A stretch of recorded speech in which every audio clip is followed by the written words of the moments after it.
He is chairman of Korea Startup Forum as well as CEO of Ua Brothers Corporation. Kim Bong-jin is here with us at this moment. As chairman of Korea Startup Forum, he will deliver a keynote speech about customers and entrepreneurship. Please welcome Chairman Kim Bong-jin with thunderous applause. 김봉진 코리아 스타트업 포럼 의장님을 무대 위로 모시겠습니다. 큰 박수로 맞이해 주시기 바랍니다. 안녕하세요. 반갑습니다. K 스타트업 위크 컴업에 오신 것을 진심으로 환영합니다. 네, 반갑습니다. 저는 컴업의 조직위원장을 맡고 있고 또 우한형제들 배달의 민족의 공동 창업자 김봉진입니다. 반갑습니다. 네. 주제가 이번 컴업 주제가 미터 퓨처여서 저도 주제를 10년 뒤에 우리의 일상과 그 다음에 엔터프리너십에 대해서 다뤄볼까 하는데요. 사실은 10년 뒤에 미래를 생각해 보면 이런 모습들이 생각이 날 것 같아요. 하늘을 날아다니는 자동차가 있고 아름다운 도시들이 생각이 날 것 같습니다. 제가 속해 있는 푸드테크 분야에서도 많은 일들이 벌어질 것 같은데요. 많은 배달 음식들이 로봇으로도 배달이 될 것 같고요. 음식도 로봇이 제작할 수도 있을 것 같습니다. 거기서 더 나아가서 스마트팜이나 버티컬팜에서 채소나 야채 같은 것들도 생산할 수 있을 것 같고요. 그 다음에 고기도 도축을 해서 우리가 먹는 것이 아니라 대체육으로 고기도 발전될 것 같습니다. 그런데 안타깝게도 제가 기술에 대해서 잘 모릅니다. 스타트업의 대표이긴 한데 제 출신이 원래 디자이너고 그러다 보니까 제가 회사에서 뭐 네트워크가 잘못되거나 이런 것도 저 혼자서 고치지 못해서 많은 친구들의 도움을 받아야 되는 약간 민폐를 끼치는 대표입니다. 그래서 제가 드릴 수 있는 관점에서 미래에 대해서 좀 이야기를 드려볼까 합니다. 그래서 저는 좀 기술적인 중심이 아니라 좀 사회적인 인문학적인 중심에서 미래에 대해서 이야기해볼까 합니다. 미래를 생각할 때 여러 가지 관점에서 생각해 볼 수 있을 것 같은데요. 그 중에 첫 번째로는 사실 인구 통계학적으로 먼저 바라볼 수 있을 것 같아요. 먼저 여기 보면 한국의 인구 구조와 베트남의 인구 구조가 있는데 한국은 중년층, 장년층이 굉장히 많이 포진되어 있고 최근 들어서 저출산으로 인해서 아이들이 많이 태어나지 않고 있죠. 베트남 같은 경우는 보시면은 제가 베트남에서도 사업을 하고 있는데 평균 나이가 31세, 32세 정도 되고 있고 또 밑에 출산율도 굉장히 높습니다. 어느 나라가 앞으로 더 많이 현재보다 더 많이 성장할 거라고 생각해 보시면은 당연히 베트남이 더 많이 성장할 거라고 보실 수 있을 것 같습니다. 이 관점에서 저희가 기업의 수명을 가지고서 인구 통계학적으로 다시 한번 바라봤습니다. 자, 보시면은 한국, 중국 그리고 미국과 일본의 50대 기업을 창업한 지 얼마나 됐는지를 한번 바라봤습니다. 일단은 미국하고 일본을 바라보면요, 기업의 역사가 오래됐기 때문에 100년 이상 된 기업들이 기본적으로 많이 있고요. 그리고 여기에 보면은 30년에서 40년 된 그리고 이런 회사들이 미국에는 많이 있고 젊은 기업들이 많이 있고요. 일본 기업 같은 경우에는 45년에서 75년 된 이런 회사들이 조금 더 역사가 많은 회사들이 있습니다. 중국 같은 경우에는 개방 이후에 기업이 시작이 됐기 때문에 당연히 젊은 기업들이 많이 있습니다. 여기서 젊은 기업들만 많다고 해서 좋은 구조가 아니라 기존에 있었던 역사와 전통을 가지고 있는 기업과 젊은 기업들이 조화롭게 있어야지만 잘 된다라고 생각하십니다. 한국은 그에 비해서는 조금은 좀 부족한 것 같습니다. 45년에서 60년 된 회사들이 많이 있고 신생 기업들의 숫자가 좀 적게 있습니다. 요거는 우리나라의 그 50대 기업으로만 봤기 때문에 조금 더 넓게 보면 좀 다양한 관점이 좀 나올 수 있을 것 같아요. 여기서만 보더라도 경제 성장률만 보더라도 한국이 2.1%, 중국이 6.1% 이런 의미를 가지고 있습니다. 가장 이상적인 구조는 미국의 구조이지 않을까 생각이 듭니다. 전통적인 기업과 새로운 기업이 조화롭게 경제를 성장시키는 곳. 그래서 20년이 안 됐거나 20년 정도 된 기업들을 봤더니 한국에는 네이버, 셀트론이었고요. 당연히 중국과 미국의 아마존, 텐센트, 바이두, 샤오미, 아마존, 구글, 페이스북 이런 회사들이 굉장히 많이 있고 이런 기업들을 많이 가진 곳들이 잘 성장하고 있었다는 것을 알 수 있습니다. 요즘에 유니콘 얘기가 많이 나오는데요. 유니콘은 기업 가치로 1조가 넘은 회사들을 유니콘이라고 하고 있습니다. 그러면은 그 기업 가치가 어느 정도인지 여러분들이 상상을 해보시면요. 최근에 아직은 공식적이지는 않지만 이제 거의 공식화되어 있죠. 무신사라는 회사가 유니콘 반열에 올랐습니다. 무신사의 기업 가치가 2조가 넘는데요. 그게 지금 우리가 알고 있는 어떤 기업과 비교했을 때 비슷한지 보시면 깜짝 놀라실 겁니다. 바로 신세계와 비슷합니다. 무신사가 뜻 아시죠? 무진장 신발 사진이 많은 곳으로 시작이 돼서 온라인 쇼핑몰로 시작이 돼서 지금 우리가 알고 있는 신세계는 백화점과 우리나라의 최강자 유통 업체입니다. 그럼에도 불구하고 거의 비슷한 기업 가치를 가지고 있습니다. 물론 1대1로 단순 비교하는 것은 좀 무리가 있겠죠. 상장 회사와 아직은 투자를 받아서 진행되는 회사이기 때문에 1대1로 비교할 수는 없지만 그래도 상당히 의미 있는 지표라고 생각해 볼 수 있습니다. 또 여러분 토스 많이 쓰시죠? 토스는 어디랑 비교해 보면 비슷하냐면요. 삼성증권과도 비슷합니다.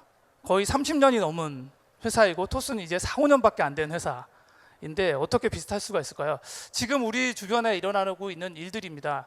여기서 정말 말도 안 되다라고 생각하시는 분들은 10년 뒤에 미래를 그려보긴 좀 어려울 것 같고요. 이게 좀 더 가능성이 있는 미래다라고 생각하시는 분들은 좀 더 같이 미래를 그려볼 수 있을 것 같습니다.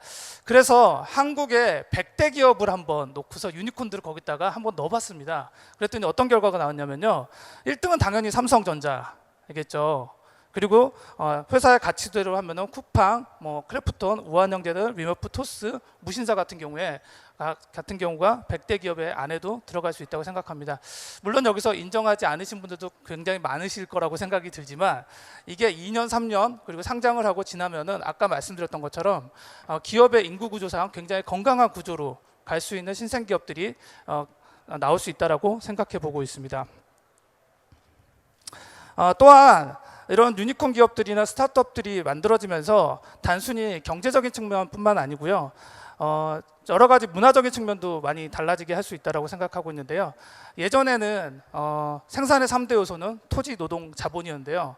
지금의 생산의 3대 요소는 제 개인적인 생각에는 그냥 인재, 그리고 인재입니다. 사람밖에 남는 게 없기 때문에 사람들이 다니기 좋은 회사를 만드는데 어떻게 하면 복지 정책을 만들까, 인사 정책을 만들까 고민할 수밖에 없습니다. 그래서 여러 가지 정책을 만들고 있죠. 비주얼적으로만 봐도 젊은 분들이 굉장히 다니고 싶은 회사를 생존을 하기 위해서 만들 수밖에 없습니다. 이것들은 우리나라 문화에도 많은 변화들을 만들어갈 수 있을 거라고 생각하고 있습니다. 자, 두 번째 주제로는 아세안과 유니콘에 대해서 말씀드려볼까 합니다. 네, 유니콘은 앞으로도 그러면 계속 나올 수 있을까요, 여러분? 저는 나올 수 있다고 생각합니다. 사실은 제가 처음 창업했을 때는 유니콘인 말이 없었어요. 거의 10년 전에는. 그때는 저희가 투자를 받았을 때 투자자들이 뭐라고 얘기했냐면은 100억 정도의 매출액이 나고 영업이익이 3년 정도 나면은 상장을 할 수 있다. 그게 목표다. 이게 회사 가치가 1,000억에서 2,000억 정도 될 것 같고 그걸 목표로 우리 달리자. 라고 시작을 했습니다. 창업을 하고 한 4년, 5년이 지났더니 여기저기서 유니콘이라는 말이 나오기 시작했습니다. 유니콘은 상장하기 전에 큰 투자를 받은 회사인데요. 큰 투자를 받았다는 이유 자체는 자본의 속성상 다른 곳보다 훨씬 더 유니콘에 투자하는 게 이익이 있다는 얘기입니다. 그러니까 부동산이라든가 다른 금융상품보다 훨씬 더 큰 경제적 이득이 있기 때문에 유니콘이라는 기업들이 나오고 있다고 생각하고 있는데요. 이거는 앞으로도 계속될 일이라고 생각하고 있습니다. 물론 현재 약간 조정 상태에 들어가기도 하지만 장기적으로 본다면 유니콘들은 앞으로도 많이 나올 거라 생각하고 있습니다. 바로 얼마 전 며칠 전 부산에서 한 아세안 정상회담이 있었는데요. 공교롭게도 저희 컴업 준비 조직위원회도 어떤 주제를 다룰까 하다가 글로벌이라는 주제를 담았는데 글로벌에서도 저희가 잘할 수 있는 곳이 어딜까라고 생각하다가 아세안을 줄였습니다. 그래서 어떻게 비슷한 주제로 같이 이야기를 나누게 됐습니다. 정상분들끼리 만나서 경제적으로 어떻게 서로 도움이 될까에 대해서도 이야기 나눴지만 이 자리에서는 또 스타트업이 어떻게 함께 할 수 있는지에 대해서도 이야기 나눌 수 있을 것 같습니다. 방금 인사말을 해주시는 박영성 장관님께서 얼마 전에 이런 말씀을 주셨는데 유니콘 기업의 수가 국가 경쟁력의 바로미터다. 이 말은 저는 100% 동의합니다. 하지만 10년 뒤에도 이게 정말 유효할까요? 당연히 유효하다고 생각하지만 이거 다음에 것이 또 있다고 생각합니다. 한국에서 만들어진 유니콘 숫자도 중요하지만 이것만큼이나 한국 자본이 만들어낸 글로벌 유니콘 숫자도 굉장히 중요하다고 생각합니다. 우리가 스타트업, 벤처, 유니콘들을 얘기하면 늘 실리콘밸리를 얘기하고 있는데요. 실리콘밸리가 전 세계적으로 잘 되고 있는 것은 기술과 문화와 자본으로 전 세계에 많은 영향을 미치고 있다고 생각하고 있습니다. 한국이 지금 기술과 문화도 많이 가지고 있지만 자본으로도 아세안과 함께 성장해 나갈 수 있을 거라고 기대를 해보고 있습니다. 여기 보시면은 우리나라 10대 유니콘 기업이 있고요. CB인사이트에서 발표했는데요. 의미 있는 투자자들이에요. 여기는 의미 있는 지분율을 가지고 있는 투자자입니다. 여기서 빨간색이 한국 투자자예요. 그럼 10개 중에 18개의 주요 투자사들이 있고요. 그 중에서 한국 투자사는 5곳입니다. 다시 글로벌로 한번 보겠습니다.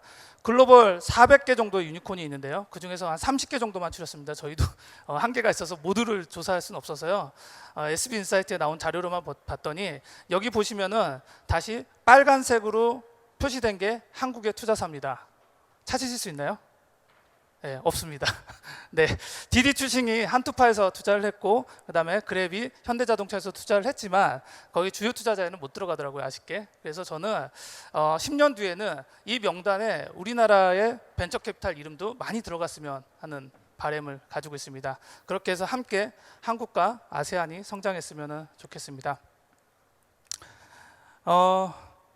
지금 동남아시아는 2차, 3차, 4차 산업혁명이 동시에 일어나고 있다고 생각하고 있습니다. 그 어느 나라보다 더 빠르게 경제 성장을 하고 있는데요. 가끔 이런 얘기들 하죠. 자카르타나 호치민이나 이런 시가 서울이라던가 도쿄라던가 싱가포르처럼 정말 이렇게 잘 성장할 수 있을까? 라는 생각을 해보는데요. 저는 당연히 성장할 수 있을 거라고 생각을 하고 있어요. 예, 그 증거는 여기 있습니다. 과거를 보면 되는데요. 한국의 70년대 사진입니다. 이게 압구정동이에요. 예, 현재 모습입니다. 저희는 40년이 걸렸지만 동남아시아 국가들은 이거보다 훨씬 더 빠르게 성장해 나갈 수 있을 거라고 생각을 하고 있고, 그것에 저희가 기술과 문화와 자본이 함께 들어간다라면은 모두에게 더 좋은 결과들을 나올 수 있을 거라고 생각하고 있습니다. 다음 주제는 스타트업 창업자분들과 좀 더 많이 나눴으면 하는 주제인데요. 기술인가 고객인가 하는 주제입니다. 스타트업을 할 때 기술에 대해서 더 많은 이야기들을 하는데요. 저는 아까 말씀드렸던 것들 기술에 대해서 잘 몰라서 기술에 대해서는 항상 좀 얘기를 많이 못 나누는데요. 최근에 디커플링이라는 책이 나왔어요. 하버드 MBA 교수님께서 쓰셨는데 이분이 이런 얘기를 하셨어요. 지금까지의 시장 파괴 주체가 신기술이었다면 이제 고객이 시장을 파괴한다. 기술이 아닌 고객들이 시장을 파괴하고 있다라고 얘기하고 있습니다. 고객들이 더 빠르게 변화되고 있습니다. 우리 세대보다 우리 아이 세대들은 우리보다 더 많은, 어렸을 때 더 많은 장난감을 가지고 있고요. 더 많은 옷을 가지고 있고요. 더 많은 음식 가짓수를 먹어봤습니다. 그렇기 때문에 더 많은 경험을 했기 때문에 더 빨리빨리 변할 수 있다라고 생각하고 있습니다. 저희 집에서도 저는 카톡을 쓰는데 큰 딸은 페이스북 메시지를 쓰고 있고요. 작은 딸은요 틱톡을 쓰고 있어요. 한 집안에서도 전혀 다르게 이제 메신저를 쓰고 있는 이런 상황입니다. 그래서 디커플링이라는 개념은 이런 개념인데요. 기존에는 고객들이 평가하고 선택하고 구매하고 수령하고 소비하고 처분하는 모든 과정이 하나로 연결되어 있었고, 모든 연결된 어떤 기능들을 회사에서 제공을 했다라면 지금은 이 중에 하나만 딱 끊어서 들어가면은 그 회사가 성공할 수 있다라는 아이디어를 가지고 있는데요. 생각해 보면 배달의 민족도 처음 시작할 때 전단지를 잘 주어서 데이터를 많이 넣는 데만 집중을 했어요. 그래서 제가 아마 대한민국에선 전단지를 가장 잘 주실 수 있는 기술을 가지고 있는데, 이것도 기술이라면 기술일지는 모르겠습니다. 하지만 지금 성장을 했고 로봇도 연구하고 있고 다른 일들도 많이 하고 있는 거죠. 거기서 보면은 사실 딱 여기만 들어가요. 평가하고 선택하는 그 중간에 요 고리만 끊었던 거죠. 심지어는 온라인에서 구매하는 기능은 2년 뒤에 생겼어요. 처음에 저희가 그런 기능도 가지고 있지 않고 시작을 했습니다. 그래서 여러분들이 시작할 때 고객 관점에서 어디 부분을 끊을지를 고민하시고 시작하시면은 굉장히 유효할 거라고 생각하고 있습니다.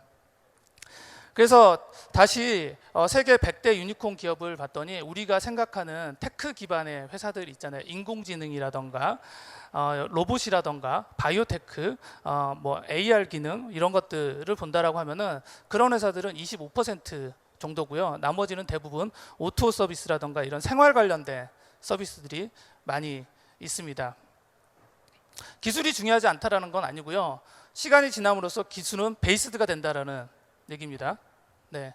그래서 우리나라의 많은 유니콘들도 대부분은 기술보다는 이런 고객 중심적인 서비스들로 플랫폼으로서 더 성장했던 것을 볼 수 있습니다.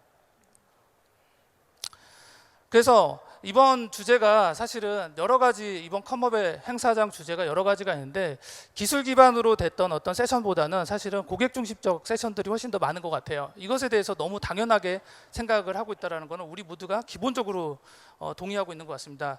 기술은 사실은 그 산업을 발전시키는 어떤 핵심적인 어떤 부분이긴 하지만 그 자체로서 어떻게 성장하는 데는 부족함이 있습니다. 그래서 푸드테크가 AR하고 만났을 때, 푸드테크가 드론하고 만났을 때, 패션이 AR하고 만났을 때, 패션이 AI하고 만났을 때 이런 혁신들이 훨씬 더 크게 일어난다라고 생각하고 있습니다.